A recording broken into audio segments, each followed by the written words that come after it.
në statut, apo dhe vetë përgatitjes, fazës të parë që vetë subjekte politike po bëjnë për lokalet e ardhshme në Shqipëri, pra për garën elektorale. Po e nis me një koment në raport me statutin, disa ndryshime ku duket që primare do të kenë një rol më të zbeth, dhe jo më ashtu sikur se kanë patur herën e parë, edhe pse në fakt ato nuk është u morë në konsiderat, por gjithsesi u praktikuan.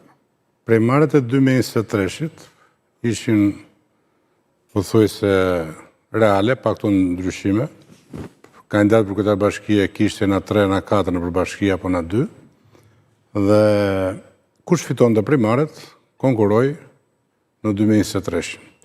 Në rastin konkret ka një ndryshim, ku antarësia apo dhe koalicioni propozojnë kandidatët, dhe më pas vendos një kryesi lartë në qendër të Partisë Demokratike seleksionimin e kandidatëve në bazë të kritereve, edhe pastaj shpallin 2 apo 3 kandidatë në çdo bashki për primare.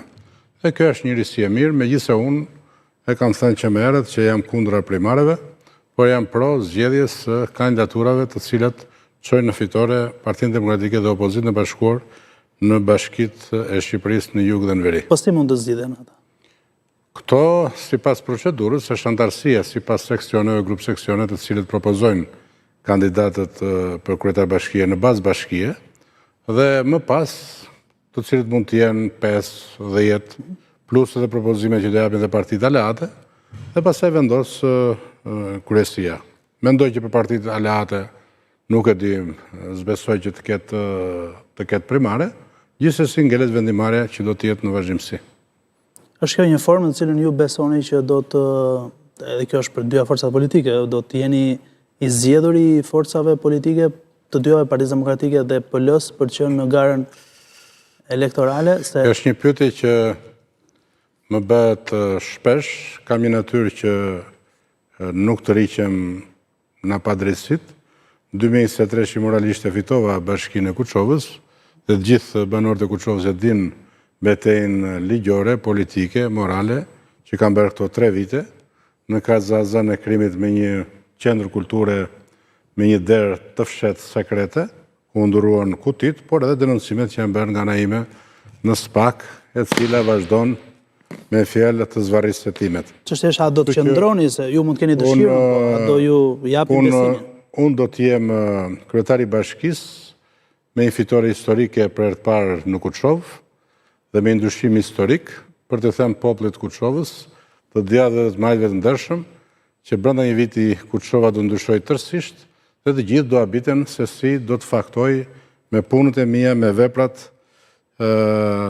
ndryshimin e menjëshëm të atij qyteti të lëndësin mes jetë, të cilët do të binden se si janë vjedhur taksat e tyre miliarda lek për 36 vite, sidomos këto 12 vitet e fundit.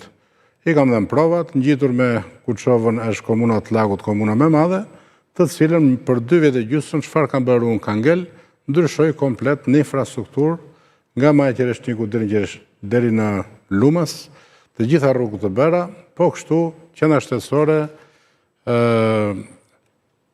qendra e kulturës moderne, shkolla, kanalizime, ujësjelsa, ndihma dhe një qendër sociale për moshën e 3.